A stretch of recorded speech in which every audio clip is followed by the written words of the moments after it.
जैसे कि आपने थंबनेल के अंदर देखा है कि मैं डाइजेशन इंप्रूव करने के बारे में आपको कुछ 7 से 8 ऐसी चीज बताने वाली हूँ जिससे आपका डाइजेशन इंप्रूव हो जाएगा। देखिए, डाइजेशन जब सही नहीं रहता है तो हमारा माइंड सही नहीं रहता है। पूरे दिन हमारी बॉडी में अलग ही हलचल मची रहती है और हमारा किसी भी चीज पे फोकस नहीं जाता है। तो बोलते हैं कि डाइजेशन सही हो तो आपकी पूरी बॉडी हेल्दी रहती है और हम अपने काम में अच्छा फोकस बना पाते हैं। अब डाइजेशन सही नहीं रहता है तो उसमें क्या होता है, हमें बहुत ज़्यादा पेट में मरोड़े आते हैं, गैस्ट्रिक होता है, खट्टी डकारें, एसिडिटी होती है, या फिर हमें कब्ज की दिक्कत होती है या लूज मोशन हमें लगने लग जाते हैं। इतनी सारी प्रॉब्लम के बाद भी हम अपना डाइजेशन सही नहीं करें तो गलत है। तो यहाँ पे मैं जो 7 चीज़ें आपको बताने वाली हूँ उससे आपका डाइजेशन इंप्रूव होने वाला है, तो आप उन चीज़ों को नोट करके रखें और डाइजेशन इंप्रूव करने में ये आपकी मदद करने वाली है। तो पहली नंबर चीज़ से हम क्या स्टार्ट करेंगे। जब भी, क्योंकि देखिए हम इंसान हैं तो हमें स्ट्रेस, मूड स्विंग, गुस्सा आना, चिड़चिड़ापन होना, ये सब चीज़ें हमारी बॉडी के अंदर जाहिर सी बात है। पर इन सब चीज़ों में सबसे बड़ी गलती क्या होती है हमारी, हम कुछ ना कुछ खाते रहते हैं, कभी ये कभी वो कभी वो। बोलते हैं ना कि स्ट्रेस में मुझे बहुत भूख लगती है, बहुत क्रेविंग होती है, तो हम कुछ ना कुछ ऐसी चीज़ें खाते रहते हैं।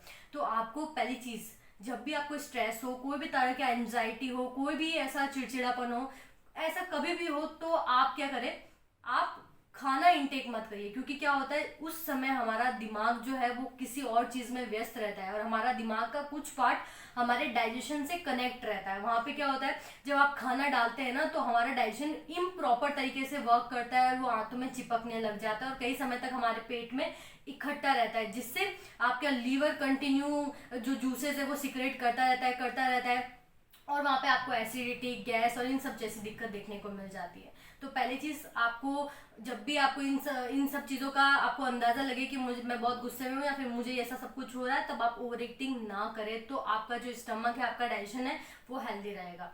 दूसरा जो क्या है कि जैसे सब बोलते हैं कि आपको 32 बार चबा के खाना चाहिए, इसका एक मेन रीजन क्या है, जब आप चबा के खाते हैं तब क्या होता है कि आपका आधा डाइजेशन तो मुंह के अंदर ही हो जाता है। जब आप उसको चबाते हैं, सलाइवा उसके साथ में मिक्स होता है, जब उसको अच्छे से चबा के आप पेट में डालते हैं तो पेट पे कम जोर पड़ता है उसको डाइजेशन करने में, यानी लीवर कम जूसेस के अंदर ही आपका जो जो भी खाना है उसको पचा देता है, ज्यादा जूसेस की सिगरेट नहीं करने की जरूरत पड़ती है। वही हम क्या करते हैं, बहुत फटाफट और बहुत जो बड़ा निवाला है उसको बिना चबाए हम डायरेक्ट गिट लेते हैं, तो वहां पे क्या होता है कि लीवर को बहुत टाइम लगता है और बहुत जोर लगाना पड़ता है उसको उस जूसेस को सिक्रेट करने में और उस खाने को डाइजेस्ट करने में। तब क्या होता है, तब आपको डाइजेशन बहुत खराब हो जाता है और आपको कॉन्स्टिपेशन जैसी दिक्कत देखने को मिलती है। इसलिए हमेशा चबा के और धीरे धीरे खाना खाए, सीमित तरीके से।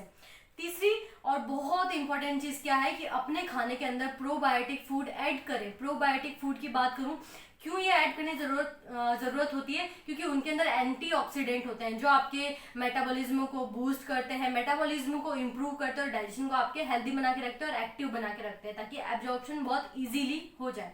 अब एक्टिव बोले कि प्रोबायोटिक फूड क्या क्या है, वो भी मैं आपको बता देती हूँ। पहली चीज, आप अपने लंच के बाद में कर्ड ऐड करें, यानी योगर्ट ऐड करें, दही ऐड करें, ताकि क्या होगा कि वो एंटीऑक्सीडेंट आपके स्टमक में डालता है तो डाइजेशन अच्छा होता है। आप इसकी जगह छाछ भी ले सकते हैं और मैंने बहुत सारी चीजें देखी है, जैसे आप सैलेड लेते हैं तो सैलेड में आप ऑलिव्स डाल दीजिए, ऑलिव्स भी बहुत अच्छे प्रोबायोटिक्स होते हैं।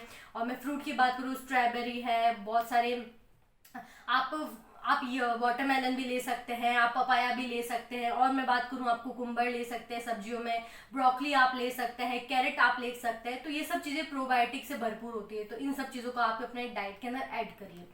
फोर्थ चीज, आपकी जो ईटिंग जो आपका रहता है बहुत कंटिन्यू टाइप का रहता है, तो पहली चीज हमें क्या देखने को मिलता है कि हमारा जो इंडियन है तो हमारा ब्रेकफास्ट कभी नहीं रहता, सीधा हमारा लंच रहता है, फिर हमारा डिनर रहता है, वो भी बहुत भरा हुआ रहता है। तो आपकी ईटिंग हैबिट्स को एक तो सुधारना है, क्या, दिन में 3 मील तो आपको कंटिन्यू करना है, ब्रेकफास्ट, लंच और डिनर, और इस चीज को कंटिन्यू बना के रखना है। यानी बॉडी में पता चल जाना चाहिए बॉडी को कि इस टाइम पे मेरा खाना आने वाला है, तो मुझे मेरा जो डाइजेशन है वो एक्टिव कर देना है। तो आपका जो सिस्टम होना चाहिए खाना खाने का, वो कुछ फिक्स टाइम में होना चाहिए और उसी फिक्स टाइम को कंटिन्यू आप रखिए, ताकि आपके बॉडी की जो ईटिंग हैबिट है वो आपकी सुधर जाए और कंटिन्यू रह पाए, जिससे कि आपका डाइजेशन इंप्रूव हो पाएगा। पांचवी चीज आप क्या करेंगे, आपको अपने बॉडी को डिटॉक्स करना है। डिटॉक्स ऐसे नहीं है कि हमें बहुत सारी चीजें कुछ ट्राई करनी है, नहीं, आपको सुबह उठ के सिर्फ एक गर्म पानी का ग्लास पीना है, गुनगुना पानी हो सकता है, और एक आपको डिटॉक्स ड्रिंक डेली पीना है। वो क्या होगा, एक हनी एक नींबू और 200 से 300 ml पानी के अंदर उस नींबू को निचोड़ के हनी डाल के आप वो ड्रिंक तैयार कीजिए और उसको नॉर्मली आप सिप सिप करके पिए, 15 से 20 मिनट के अंदर उसको खत्म कर दीजिए। तो वो क्या होगा, आपका एक डिटॉक्स ड्रिंक होगा जो आपके डाइजेशन को सुबह ही बूस्ट कर देगा। तो आप पूरे दिन जो भी चीजें खाएंगे वो सब क्या होगा, अच्छे से डाइजेस्ट हो पाएगा और आपको कभी भी चर्बी बढ़ने जैसी दिक्कत नहीं आएगी। अभी जो छठी और बहुत इंपॉर्टेंट चीज है वो क्या है कि हमारी बहुत बुरी आदत ये होती है कि हम हर थोड़ी थोड़ी देर में कुछ ना कुछ खाते रहते हैं। तो आप जो अगर लंच कर रहे हैं उसके 45 से 2 घंटे तक आपको क्या करना है, 45 मिनट से 2 घंटे तक आपको कुछ नहीं खाना है। आपको अपने डाइजेशन को आराम देना है। क्यों आराम देना है? क्योंकि जब हम लंच कर रहे हैं तो हमारा डाइजेशन है बहुत वर्क करता है, बहुत मशक्कत लगता है। और सोचिए जिस दिन हम बहुत सारा घर का काम करते हैं तो हमें रेस्ट की जरूरत होती है, वैसे ही हमारे डाइजेशन को भी बहुत ज्यादा जरूरत होती है रेस्ट करने की। और हम हर थोड़ी देर में कुछ खा लेते हैं, सिर्फ हमारे मुंह की एक्सरसाइज नहीं होती, वहां पे हमारे डाइजेशन की भी एक्सरसाइज होती है। और हर थोड़ी देर में जब हम कुछ खा लेते हैं तो डाइजेशन बहुत थक जाता है, तो वो काम करना थोड़ा स्लो कर देता है। तो आपको अपना जो खाना है उसकी, जैसे मैंने आपको बताया कि फिक्स टाइम रखिए और इन बिटवीन आप कुछ भी मत खाइए जिससे कि आपके डाइजेशन को हैवी फील हो या फिर आपका डाइजेशन बहुत स्लो वर्क करने लग जाए। 7 चीज आपको क्या है, फाइबर वाले फूड आपको ऐड करने। जैसे मैंने आपको पहले ही बताया जो प्रोबायोटिक फूड है उसमें मेनली फाइबर वाली वेजीज होती है, वो आपको ज्यादातर ऐड करनी है। जैसे कुकुम्बर हो गया, सैलेड के अंदर बहुत सारी ऐसी फाइबर वाली चीजें हैं वो आपको ऐड करनी है ताकि आपका डाइजेशन और आपका एब्जॉर्प्शन बहुत अच्छा रहे। 8 बहुत इंपॉर्टेंट, बहुत बोलते हैं ना, ये आपके लिए शायद प्रो टिप होगी।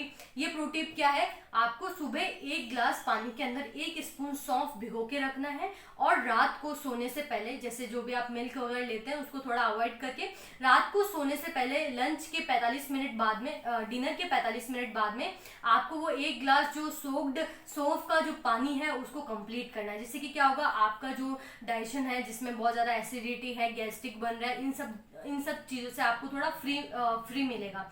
उसमें क्या होगा, जो सौंफ का पानी है वो आपके डाइजेशन को बहुत ठंडा और बहुत अच्छा बनाती है। तो आपको ये चीजें इंक्लूड करनी है ताकि आपका डाइजेशन बहुत अच्छा इंप्रूव हो जाएगा और आपके दिन बहुत अच्छे जाने लगेंगे। तो आपके पास में ऐसे कोई लोग हैं जिनको डाइजेशन का बहुत भयंकर दिक्कत है, जिनको पेट में मरोड़े आते हैं, तो उनको ये वीडियो जरूर शेयर करिए, उनके बहुत काम आने वाला है। और होप आप लोगों के लिए भी ये बहुत काम आया होगा वीडियो।